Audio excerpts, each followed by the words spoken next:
Hello everyone, I welcome you all at अधिष्ठान IS पे आपका स्वागत है। So this is 1.5 year current affair series and जिसके अंदर हम लेक्चर नंबर 52 यहाँ पर पढ़ रहे हैं। This lecture is going to be very important बच्चों, बिकॉज आप जानते हैं इसकी इंपॉर्टेंस प्रीलिम्स के लिए कितनी इंपॉर्टेंट सीरीज रहती है। इसके अंदर हम सारे करंट अफेयर्स कवर करेंगे। Approximately 100+ lectures will be there. और बहुत इंपॉर्टेंट बात यह है कि अभी दिसंबर का महीना स्टार्ट नहीं हुआ है, कल से स्टार्ट होगा। बट आपको यहाँ पर 52 लेक्चर्स हमने कंप्लीट करके दे दिए, ठीक है। तो you should appreciate this. Appreciate करने का तरीका ये है कि you should share this video as much as possible. अपने सभी फ्रेंड सर्किल के अंदर ये वीडियोस को आप सर्कुलेट करें। This is going to be important, right. चलिए, तो let's understand first thing first. पहला जो टॉपिक है हमारा, दैट इज मार्केट कैपिटलाइजेशन। ये एक इंपॉर्टेंट टॉपिक है, थोड़ा टेक्निकल भी है। I will make you understand everything regarding this one, ठीक है। तो static portion as well as means की प्रीलिम्स के फैक्चुअल पोर्शन के अंदर ये कवर हो जाएगा, राइट। देखिए, मार्केट कैपिटलाइजेशन अभी ये न्यूज में इसलिए है बिकॉज रिलायंस इंडस्ट्रीज लिमिटेड, ठीक है, recently become the first Indian company to surpass 20 lakh crore in the market capitalization. उसकी मतलब रिलायंस इंडिया लिमिटेड की जो इंडस्ट्रीज लिमिटेड की कैपिटलाइजेशन जो है, मार्केट कैपिटलाइजेशन 20 लाख करोड़ से ज्यादा पहुंच गई है। भाई साहब, बहुत पैसा है रिलायंस के पास, राइट। इसका मतलब ये होता है कि रिलायंस की 20 लाख करोड़ की मार्केट कैपिटलाइजेशन हो चुकी है। इसका मतलब क्या है, लेट्स अंडरस्टैंड दिस। देखिए भाई साहब, देखो, ऐसे समझो कि जो शेयर मार्केट होता है ना, ठीक है, जैसे मान लीजिए कोई कंपनी है, ठीक है, कंपनी ने अपने आप को लिस्ट करा, ठीक है, मतलब पब्लिक के अंदर कुछ शेयर डिवॉल्व करे, राइट। ऐसे समझो आप कि दो तरीके से हमको पैसा मिल सकता है। किसी भी कंपनी को दो तरीके से पैसा मिल सकता है। एक तो वो क्या करे, एक तो डेट ले, ठीक है, लोन ले ले भाई साहब, ठीक है। एक तो ये तरीका हो सकता है। दूसरा से बोले कि नहीं नहीं, मैं तो बहुत खुददार आदमी हूँ, तो मैं क्या करूंगा, मैं अपनी कंपनी के शेयर बेचूंगा। और कंपनी के शेयर बेचकर मैं क्या करूंगा, शेयर बेचे, और शेयर बेचने के बाद जो मेरे पास पैसा आएगा, ठीक है, जो मेरे पास पैसा आएगा उससे मैं कंपनी चलाऊंगा। मतलब शेयर बेचना मतलब ये, मान लीजिए 100% ओनरशिप इसके पास है, तो इसने 25% शेयर बेच दिए। तो 25% शेयर बेच दिए मतलब कि 25% शेयर पब्लिक ने खरीदे हैं। और पब्लिक ने जब भी शेयर खरीदा होगा तो कुछ पैसा इसको दिया होगा, ठीक है। मान लीजिए इसके टोटल शेयर 400 थे, इसने 100 शेयर जो है वो पब्लिक के अंदर डाल दिए। 100 शेयर पब्लिक के अंदर डाल दिए, तो इसका मतलब क्या हुआ कि एक शेयर का मान लीजिए प्राइस है 10 रुपीज, तो पब्लिक ने 100 शेयर्स खरीद रखे हैं। और इसको कितना रुपए दे रखा है, 1000 रुपए दे रखा है। इस 1000 रुपए से ये क्या कर रहा है, अपनी कंपनी को चला रहा है। Are you getting this one. और ये 100 लोग जिनके पास भी शेयर है इस वक्त, जिनके पास भी शेयर है, ये जो लोग होंगे, ये भी कुछ ओनर होंगे कंपनी के। अगर कलेक्टिवली हम बात करें तो ये 25% ओनरशिप होगी इनके पास कंपनी की, right. I hope this is clear. यहाँ तक सबको क्लियर है, राइट। तो अब यहाँ पर आप ये समझ चुके हैं कि व्हाट शेयर, शेयर क्या होता है, ये अपन ने इसके अंदर समझ लिया, राइट। अब देखो भाई, मार्केट कैपिटलाइजेशन का मतलब क्या होता है। मार्केट कैपिटलाइजेशन का मतलब शेयर मल्टीप्लाई बाय शेयर का प्राइस, शेयर प्राइस ठीक है, share multiplies by share price, ठीक है। जनरली मार्केट कैपिटलाइजेशन आज की डायमेंशन में ये देखते हैं कि कितने शेयर पब्लिक के पास है, 100 शेयर्स, और multiply by there what share price, share price मतलब 10। तो ये मार्केट कैपिटलाइजेशन होगी। ऐसा अगर हम देखें, रिलायंस इंडस्ट्रीज लिमिटेड के 20 लाख करोड़ जो है मार्केट कैपिटलाइजेशन यहाँ पर हुआ है रिलायंस इंडस्ट्री का, राइट। 20 लाख करोड़ पहली ऐसी कंपनी बन गई है जिसका क्या हुआ, मार्केट कैपिटलाइजेशन 20 लाख करोड़ है। तो market capitalization is nothing but the company की वैल्यूएशन, की कंपनी की क्या औकात है, कंपनी की क्या वैल्यू है। कंपनी की वैल्यू कैसे डिटरमाइन करेंगे, उसके जो शेयर होंगे multiply by what, share multiply by their, share को मल्टीप्लाई करेंगे उसके प्राइस से, ठीक है। Number of share multiply by their price, that is known as what, that is known as market capitalization. अब देखो भाई एक और चीज मैं आपको समझाता हूँ। जैसे कोई कंपनी है ना, उसके मान लो टोटल शेयर जो है 400 शेयर, राइट। 400 शेयर होने का मतलब क्या है कि कंपनी के बहुत सारे शेयर जो होते हैं वो पब्लिक, कुछ भी शेयर पब्लिक के अंदर करती है कंपनी, कुछ शेयर अपने पास रखती है ना। सारा तो नहीं दे देगी पब्लिक को, है ना, कि 100% पब्लिक को दे दिया, ऐसा तो नहीं हो सकता, राइट। हो भी सकता है, बट कंपनी क्या करती है, कुछ शेयर जो होता है वो अपने पास रखती है, राइट। तो देखो, जैसे कि आप समझो कि कुछ शेयर प्रमोटर्स के पास रहते हैं, ठीक है, कुछ शेयर जो होंगे डायरेक्टर के पास रहेंगे, कुछ शेयर कुछ स्पेशल इन्वेस्टर्स होते हैं उनके पास रहते हैं, इन्वेस्टर्स के पास, और कुछ शेयर पब्लिक के अंदर भी होते हैं, राइट, पब्लिक के अंदर, राइट। कुछ शेयर क्या है, कुछ शेयर अपन ने पब्लिक के अंदर यहाँ पर दे रखा है, राइट। तो पब्लिक के अंदर मान लीजिए 25% शेयर दे रखे हैं, 25% शेयर मतलब 100 शेयर यहाँ पर दे रखे हैं। तो एक तो मार्केट कैपिटलाइजेशन कैसे निकालते हैं, टोटल मार्केट कैपिटलाइजेशन निकालते हैं, मतलब जितने शेयर है, डायरेक्टर के पास कुछ शेयर है, ठीक है, प्रोमोटर्स के पास है, इन्वेस्टर्स के पास है, ये सब मिलाकर मान लो 300 शेयर आर देयर, ठीक है, 300 शेयर इनके पास है, और 100 शेयर जो है वो पब्लिक के पास है, पब्लिक के डोमेन के अंदर है, कोई भी उसको खरीद सकता है, राइट। तो 300 शेयर जो है, राइट, ये तो क्या है, ये एक तरह से मैनेजमेंट के पास है, इसको बोलते हैं कि जो मैनेजमेंट के पास शेयर है उसको 300 शेयर्स यहाँ पर बोल रहे हैं अपन, राइट। और जो पब्लिक के पास है उसको बोलते हैं कि ये पब्लिक के शेयर। इस मैनेजमेंट के शेयर को कोई भी खरीद और बेच नहीं सकता, ठीक है, क्योंकि ये मैनेजमेंट के शेयर है, ये पब्लिक डोमेन के अंदर नहीं है, राइट। ये स्टॉक मार्केट के अंदर इनका ऐसे एक्सचेंज नहीं होता, सेकेंडरी मार्केट के अंदर इनका एक्सचेंज नहीं होता है, राइट। तो ये जो मैनेजमेंट के पास शेयर है ना बच्चों, इनको हम कहते हैं इनएक्टिव शेयर, ठीक है। और ये जो पब्लिक के पास शेयर है इसको बोलते हैं हम active share. I hope this is clear to everyone. तो एक तो मार्केट कैपिटलाइजेशन का मतलब क्या होता है, शेयर, नंबर ऑफ शेयर, ठीक है, इनटू प्राइस, ये होता है मार्केट कैपिटलाइजेशन का मतलब। एक तो मार्केट कैपिटलाइजेशन अपन टोटल पे निकाल सकते हैं, 400 इंटू प्राइस मान लो 10 रुपीज है, ये एक तो मार्केट कैपिटलाइजेशन ये आ गया। एक मार्केट कैपिटलाइजेशन उस पे निकालते हैं जिसके ऊपर जो पब्लिक के अंदर शेयर, जिसके अंदर, ठीक है, तो इसके अंदर क्या क्या पब्लिक के पास कितने शेयर, 100 इंटू 10,000। ये जो मार्केट कैपिटलाइजेशन होता है जिसके अंदर पब्लिक के पास कितने शेयर है वो निकालते हैं अपन, ठीक है, उसके बेसिस पे हम मार्केट वैल्यूएशन निकालते हैं, that is known as free float, free float methodology. I hope this is clear to everyone. Free float methodology क्या है, ये समझ में आ रहा है। और वो जो शेयर जो हम किसके ऊपर निकालते हैं, जो हम शेयर निकालते हैं टोटल, टोटल के ऊपर, टोटल शेयर जो है, जैसे टोटल शेयर इधर 400 शेयर थे, 400 इंटू अपन 10, उसको बोलते हैं फुल मार्केट कैपिटलाइजेशन, ठीक है भाई, क्लियर है सबको, फुल मार्केट कैपिटलाइजेशन। तो दो तरह से कैपिटलाइजेशन निकाला जाता है, ठीक है, एक आप देखेंगे मार्केट कैपिटलाइजेशन निकाला जाता है दो तरीके से, एक तो फुल मार्केट कैपिटलाइजेशन मेथड से, और एक फ्री फ्लोट मेथोडोलॉजी से। Free float methodology is a method of calculating the market capitalization of stock market index underlying the company. With free float methodology, market capitalization is calculated by taking the equity price किसका and multiplying it by the number of the share readily available in the market. That is public के पास जो share है उससे, right? Free float methodology ये बोलती है, देखो, is that proportion of total share issued by the company that is readily available for trading to general public. जैसे 400 total share थे और वो 100 जो शेयर है, ठीक है, वो 100 शेयर जो होते हैं that is known as free float share, ये फ्री फ्लोट शेयर है भाई, राइट, ये फ्री फ्लोट शेयर है। अब देखो, अगर हम देखेंगे टोटल जो शेयर थे वो 400 थे, और मार्केट के अंदर जो शेयर है, ठीक है, that is what, that is 100 share, right. जो पब्लिक के पास शेयर है जो फ्री फ्लोट हो सकता है, जो एक्टिव शेयर है वो 100 है। जब मार्केट कैपिटलाइजेशन किसके बेसिस पे निकालते हैं, फ्री फ्लोट के ऊपर निकालते हैं, तो उसको बोलते हैं free float market capitalization methodology से मार्केट कैपिटलाइजेशन। जब मार्केट कैपिटलाइजेशन किससे निकाल रहे हैं, टोटल से निकाल रहे हैं, तो उसको बोलते हैं टोटल फुल मार्केट कैपिटलाइजेशन, है ना, ये full market capitalization. I hope this is clear to everyone, यहां तक सबको क्लियर है। Anybody has any kind of any doubt please let me know, किसी को कोई भी डाउट है तो प्लीज लेट मी नो, ठीक है साहब। अब देखो आगे, full market capitalization method which takes into the calculation both active and inactive shares while determining market capitalization. ये समझ में आ गया, मतलब 400 लेंगे, इसमें 400 इंटू 10, राइट। जबकि अगर हम देखेंगे कि फ्री फ्लोट के अंदर सिर्फ और सिर्फ 100 लेंगे, जो पब्लिक के अंदर है, जो एक्टिव शेयर है, that is known as what, free float market capitalization, right. तो हमारे केस के अंदर हमने देखा 400 टोटल शेयर थे जिसके अंदर से पब्लिक के पास 100 शेयर थे, एक शेयर का प्राइस था 10 रुपीज, तो फ्री फ्लोट मार्केट कैपिटलाइजेशन कितना होगा, 100 इंटू 10, और फुल मार्केट कैपिटलाइजेशन होगा 400 इंटू 10। समझ में आ रहा है। तो ये तो फुल है और ये क्या है, ये फ्री फ्लोट है, राइट। तो फुल कितना हो गया, 400 इंटू 10, और फ्री फ्लोट हो गया 100 इंटू 10, राइट। एक और चीज मैं आपको बताऊं, बहुत इंपॉर्टेंट चीज है, ये पूछी जा सकती है एग्जाम के अंदर, है ना।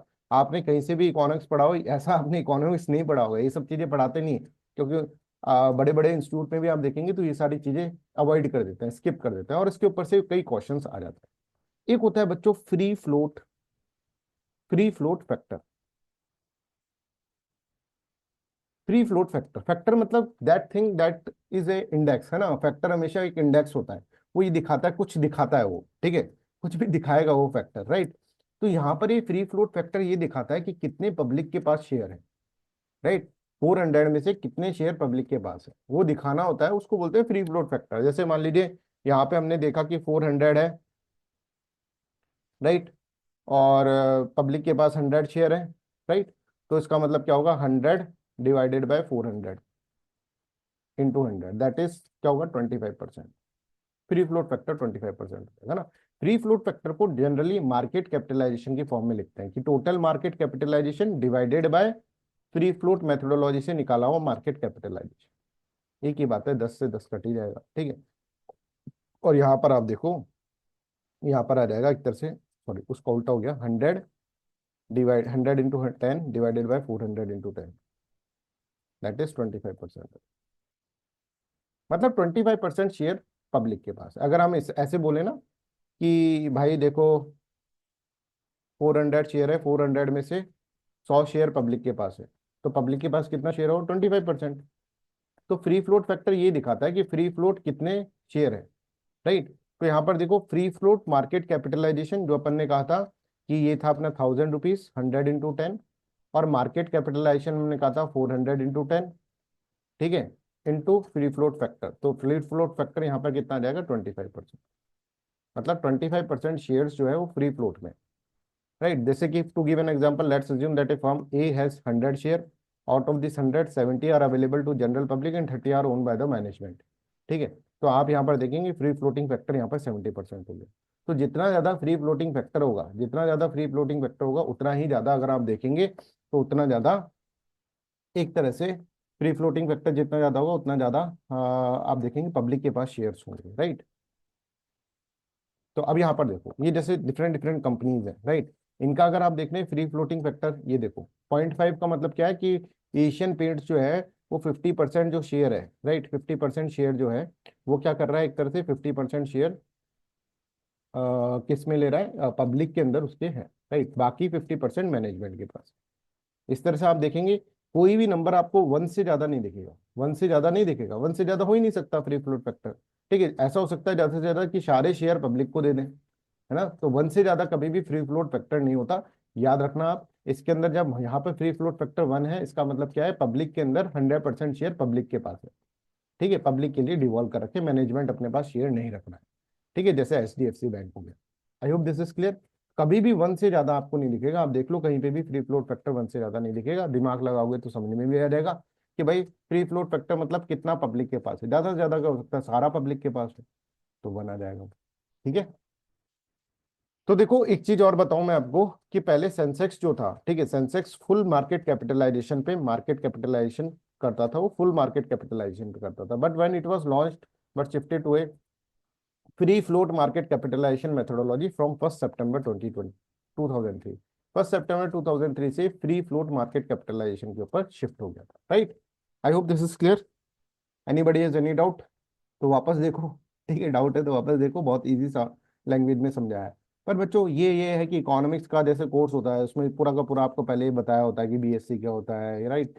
फुल मतलब एक सीरीज से चलता है सब कुछ, है ना। मार्केट क्या होता है, ठीक है, शेयर मार्केट क्या होता है, वो सब चीजें समझाई होती है। तो ये तो क्योंकि करंट अफेयर्स की क्लास है तो इसमें उतना ही पढ़ाया जा रहा है जिससे कि करंट अफेयर्स आपको समझ में आ जाए, ठीक है। बट फिर भी ये आपको एक तरह से हमने शॉर्ट के अंदर कंप्लीट ही आपको पढ़ा दिया है, राइट।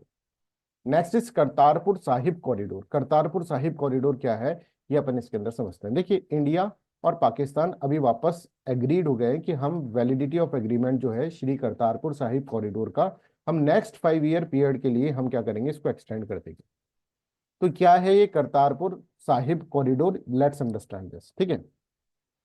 देखिए ये इंडिया पाकिस्तान के बॉर्डर है मान लीजिए, ठीक है, इसमें थोड़ा ज्यादा क्लियर दिखेगा आपको। यहाँ पर पाकिस्तान है, यहाँ पर इंडिया है, ठीक है। ये क्या है, डेरा बाबा, ठीक है, डेरा बाबा की गुरुद्वारा है ये, राइट। डेरा डेरा बाबा नानक की गुरुद्वारा है, ठीक है। और ये जो करतारपुर के अंदर है ना, यहाँ पर भी एक गुरुद्वारा है, ठीक है। एक गुरुद्वारा है यहाँ पर भी, करतारपुर गुरुद्वारा, राइट, जिसको हम करतारपुर साहिब गुरुद्वारा कहते हैं, राइट।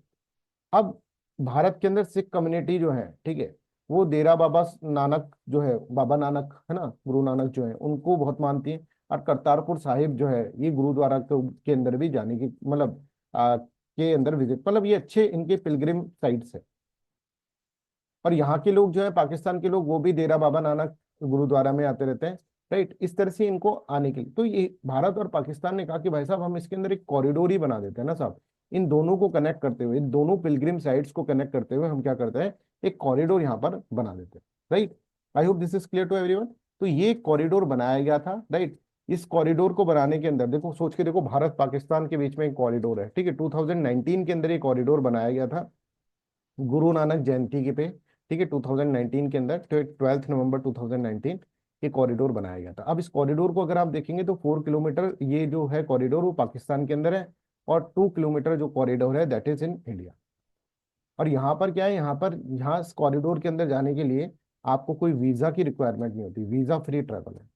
क्या बात कर रहे हैं सर, भारत और पाकिस्तान के बीच में वीजा फ्री ट्रैवल? यस, समझ में आ रहा है। तो पहले 5 साल के लिए बनाया गया था, ठीक है, 2019 के अंदर ये बनाया गया था 5 साल के लिए, पर उन्होंने कहा कि और नेक्स्ट 5 ईयर के लिए हम इसको एक्सटेंड करते हैं। ठीक है, तो करतारपुर साहिब कॉरिडोर क्या है, ये corridor connect the Darbar Sahib gurdwara, ठीक है, दरबार साहिब गुरुद्वारा जो है उसको कनेक्ट कर रहा है in the Narowal district of the Pakistan with the Dera Baba Nanak shrine in the Gurdaspur district in India Punjab province. ठीक है, तो ये आप याद रखना, इसके अंदर वीजा फ्री मूवमेंट है इंडियन पिलग्रिम्स का who would just need a permit to cross over to the Pakistan. ठीक है, एक परमिट चाहिए होता है सिंपल, है ना, वीजा वीजा इसके अंदर नहीं चाहिए होगा। The corridor was built to commemorate 550th birth anniversary celebration of the Guru Nanak Dev founder of the Sikhism.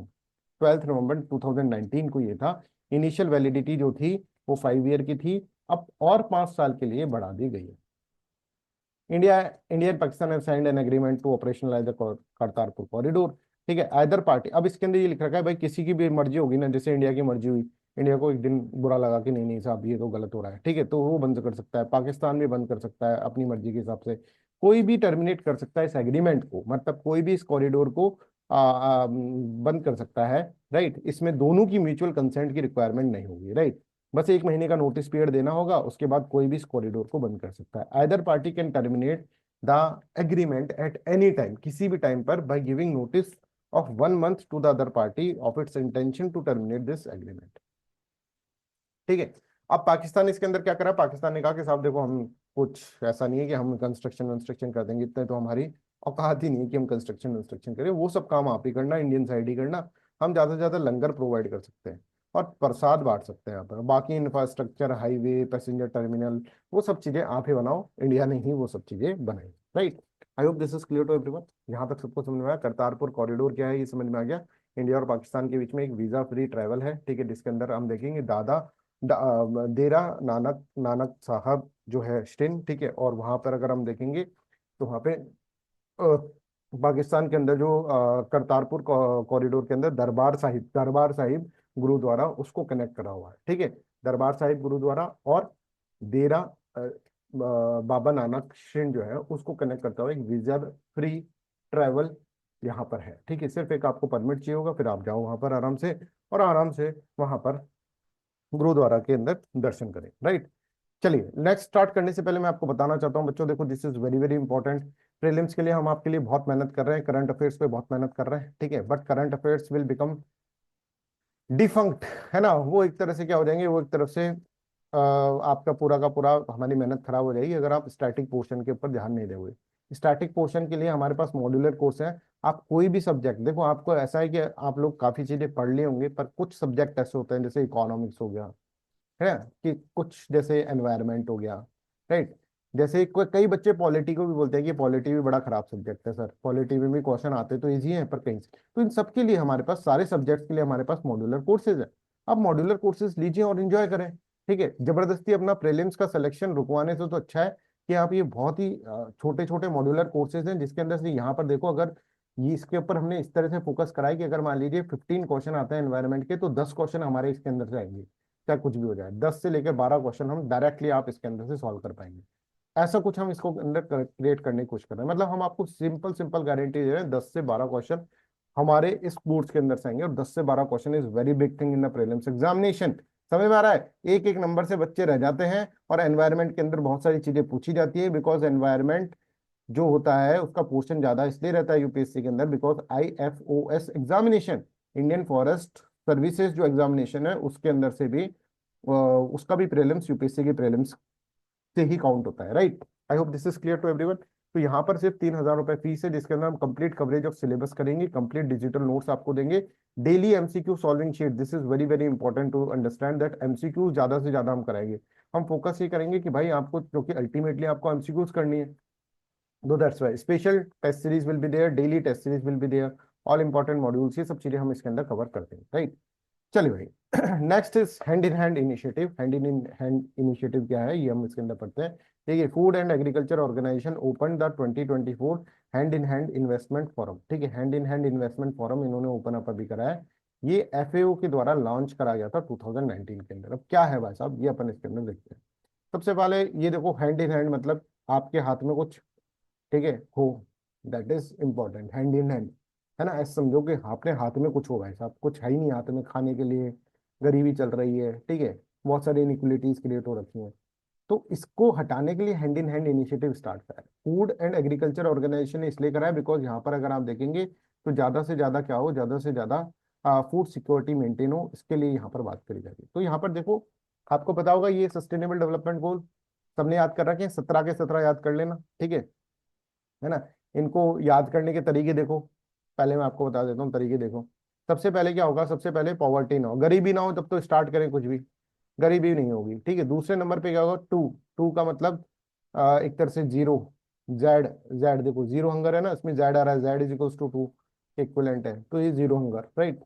इस तरह से फिर जब पहले गरीबी नहीं थी, गरीबी हटाई, गरीबी हटाने के बाद फिर क्या है, पूरा जो भूख भूख लग रही थी वो हट गई, ठीक है, भूख लग गई, भूख हट गई, गरीबी हट गई, उसके बाद क्या होगा, उसके बाद आदमी देखेगा यार अच्छा, अच्छे सेहत अच्छी रहे, तो गुड हेल्थ एंड वेलबींग। अब इसके बाद आदमी देखेगा कि भाई एजुकेशन के बारे में, नहीं तो पहले हेल्थ ही खराब है तो एजुकेशन का क्या करेगा, हंगर लग रही है तो एजुकेशन कैसे करेगा, भूख लग रही है, भूख में बढ़ाई नहीं होती ना, पॉवर्टी है तो फिर कैसे करेगा। तो पॉवर्टी के बाद जीरो हंगर आएगा, फिर गुड हेल्थ एंड वेलबींग आएगा, फिर क्वालिटी एजुकेशन आएगा, राइट। समझ में आ रहा है। फिर आप देखेंगे 5 जी जो होता है, जी, जी और 5 एक जैसे लग रहा है ना, 5 और जी। तो फिफ्थ जो सस्टेनेबल डेवलपमेंट गोल है, दैट इज जेंडर इक्वलिटी। समझ में आ रहा है, I hope this is clear to everyone, यहाँ तक समझ में आ रहा है। अब ये मैंने बहुत ही बहुत ही बेकार तरीके से याद करा था, पर तुमको याद करा देता हूँ, बाकी फिर तुम आगे के तुम खुद याद कर लेना, वैसे सबके ट्रिक्स बना रखे हैं मैंने। सिक्स, सिक्स मतलब क्लीन वाटर एंड सैनिटेशन। आप देखो, पहले पहले वो क्या होता है, जैसे फ्लश करने का होता था ना, वो पकड़ के खींच लेते थे उसको, फ्लश करने का तो ऐसा कुछ होता था, उसको पकड़ के खींच लेते थे, ठीक है। सैनिटेशन, फ्लश से सैनिटेशन याद कर लो, six. I hope this is clear to everyone, यहाँ तक सबको क्लियर है, राइट। तो इस तरह से आपको 17 के 17 याद कर लेना, सबकी ट्रिक है मेरे पास, बट अभी अपना क्या है, चैप्टर मतलब टॉपिक ये नहीं है सस्टेनेबल डेवलपमेंट गोल, हमारा टॉपिक तो ये है hand in hand, hand in hand initiative, ठीक है। अब हैंड इन हैंड इनिशिएटिव है ना, कुछ सस्टेनेबल डेवलपमेंट गोल के ऊपर फोकस करता है। सबसे पहले तो पॉवर्टी, कुछ हो हाथ में भाई, पॉवर्टी, ठीक है। दूसरा जो सस्टेनेबल डेवलपमेंट गोल है, जीरो हंगर, और तीसरा रिड्यूस इनइक्वलिटी। ये तीन चीजों के ऊपर ये फोकस करता है, right, hand in hand initiative. इसके लिए क्या है, governmental, non governmental organization, private organization, public organization, सबको एक तरह से प्लेटफॉर्म प्रोवाइड कर रहा है कि भाई आओ हैंड इन हैंड मिलाते हैं, हाथ से हाथ मिलाते हैं, और पॉवर्टी हटाते हैं, हंगर हटाते हैं, इनइक्वलिटीज को रिड्यूस हम करते हैं, राइट। तो समझो, it supports implementation of nationally led ambitious programs to accelerate agri-food system transformation by eradicating poverty, ending hunger and the malnutrition and reducing inequality। तो एक तरह से एसिलेट करना चाहते हैं FAO, food and agriculture organization, तो एग्री फूड सिस्टम को करना चाहते हैं, ट्रांसफॉर्मेशन करना चाहते हैं, जिससे सबके सब कि सारी कंट्रीज के अंदर फूड सिक्योरिटीज डेवलप हो, right. It use advance geo spatial models and analytics as well as a robust partnership building approach, ठीक है। तो ये देखो, investment forum 2024, investment partnership building efforts, सभी सभी जो होते हैं, ठीक है, investors, opportunity to investors, multilateral development, private sector, donor, सब आ जाओ यहाँ पर एक साथ, और वो फूड वैल्यू चेन के अंदर, agriculture and food value chain के अंदर इन्वेस्ट करने के लिए यहाँ पर है, राइट। तो आई होप दिस इज क्लियर, इसको एक बार पढ़ लेना। 15 से 17 अक्टूबर 2024 रोम इटली के अंदर ये हुआ है, ठीक है। अगर हम देखें तो after successful second hand in hand, second था, हुआ था 2023 के अंदर, फिर थर्ड ये हुआ है अभी, थर्ड हुआ है hand in hand investment forum, ठीक है। तो थर्ड ये हुआ है जिसके अंदर सबको, सारी कंट्रीज को मिलाकर ये बोल रहे हैं कि भाई कुछ ऐसा प्लान बनाओ जिससे कि एग्रो बेस्ड सिस्टम जो है वो अच्छा डेवलप हो, राइट। मेंबर कंट्रीज कितनी है, 72 मेंबर कंट्रीज है, पर यहाँ पर ध्यान रखना, इंडिया किसी से हाथ नहीं मिला, इंडिया का मेरे को नहीं मिला ना भाई तुम साथ, हैंड इन हैंड है। सोचो कि इंडिया ने कहा कि मेरे को हाथ नहीं मिला, मैं तो नमस्ते करता हूँ, इंडिया तो नमस्ते करेगा, तो हैंड इन हैंड इनिशिएटिव के अंदर भारत नहीं है, ऐसा आप याद रखना, ठीक है। तो कोई भी आप हमसे हाथ मिलाने आता है ना, हम कहते हैं हम क्यों मिला, तो हम तो नमस्ते करेंगे। तो हैंड इन हैंड इनिशिएटिव में भारत नहीं है, इस तरह से आपको याद रखना होगा। I hope this is clear to everyone, सभी को क्लियर है, सभी को क्लियर है, तो चलो मशरूम खाओ। मशरूम खाएं, यस मशरूम खाओ। कौन सा मशरूम? सबसे महंगा मशरूम जो मोदी जी खाते हैं ना, वो वाला मशरूम। ठीक है, एक आया था ना मोदी जी मशरूम खाते हैं, बहुत महंगा मशरूम खाते हैं, वो वाला मशरूम के बारे में हम बात करते हैं। ठीक है, इस मशरूम को, ठीक है, इस मशरूम को बोलते हैं मोरेल और गुच्ची मशरूम, गुच्ची मशरूम। क्या बात कर रहे हो सर, कुछ भी पढ़ा दो आप, क्या मशरूम थोड़ा ना पढ़ेंगे अब भैया, इस पे क्वेश्चन आ चुका है यूपीएससी के अंदर, है ना, तो चुपचाप सुट साट पढ़ लो मशरूम, राइट। अब ये न्यूज में इसलिए है बिकॉज क्लाइमेट चेंज हो रहा है बहुत ज्यादा, उसके ऊपर मशरूम के अंदर दिक्कत आ रही है, ठीक। Unpredictable weather pattern, early springs and above average temperature have left gucchi mushroom, जो कि सबसे महंगा मशरूम होता है, right, in distress, facing another season of low yield for the second consecutive, सबसे महंगा मशरूम, ठीक है। तो देखो, it is species of the fungus, fungus mushroom क्या होता है, एक तरह से फंगस होता है, फंगस खाते हैं अपन, पता है तुम्हें, फंगस, फंगस खाते हैं, राइट। तो मशरूम भी एक तरह से फंगस होता है, it is also known as morel, ठीक है। They are pale yellow in colours with large pits and ridges on the surface of the cap, raised on a large white stem, ठीक है, यहाँ पर देख लो, लार्ज व्हाइट स्टेम पे इस तरह के ये होते हैं, है ना। कितना गंदा लग रहा है सर देखने में, कितना, और भाई सबसे महंगा मशरूम है, सबसे महंगा, दुनिया का सबसे महंगा मशरूम, ठीक है। Ideal weather condition for the great morel are day time temperature, ठीक है, इज बिटवीन 15 से 20 डिग्री सेल्सियस और नाइट टेम्परेचर हो 5 to 9 डिग्री, तब जाकर मैं उगूंगा, नहीं तो नहीं उगूंगा। अब ये जो टेम्परेचर होता है ये हमको जम्मू कश्मीर, हिमाचल प्रदेश, उत्तरांचल, ठीक है, ये यहाँ पर इस जगह ही मिलता है, तो हिमाचल प्रदेश, उत्तरांचल एंड जम्मू एंड कश्मीर के अंदर ही मिलता है। It can not be cultivated commercially, commercially cultivate नहीं किया जा सकता, and grow in the conifer forest across the temperate region, ठीक है, across temperature region, coniferous forest जो होता है ना, कॉनिफेरस फॉरेस्ट, वहां पर ये मिलता है, right. This mushroom usually grow in the cluster on the locks of the decaying would, जो वुड जब खराब हो रही होती है ना, तब ये जाकर फंगस पड़ती है ना उनके ऊपर, तब ये उगता है। आप सोच कर देखो फंगस भी कितनी महंगी होती है, राइट, हम खाते भी है। लीव्स और the humus soil, they may or may not grow in some spot for the season, कि ऐसा नहीं कि आज यहाँ पर हो गए वो वहीं पर वापस उगेंगे, नहीं नहीं, अलग अलग जगह उगते हैं, which only make the process of collection more tedious. तो हमको ऐसा लगता है कि यहाँ पे उगे हैं तो अगली बार भी यहीं पे उगेंगे, तो यहीं से उठा लेंगे, नहीं नहीं, अगली बार यहाँ उग जाएंगे, फिर अगली बार यहाँ उग जाएंगे, तो हमको पता ही नहीं चलता कहाँ उगे, छुपन छुपाई खेलते रहते हैं। It is known to be one of the most expensive mushrooms, और ये एक ऐसा मशरूम है, एक और लाइन ऐड कर लें, जिसको नरेंद्र मोदी जी खाते हैं, और फिर उनका क्रिटिसिज्म होता है, देखो कितना महंगा मशरूम खा रहे हैं, right?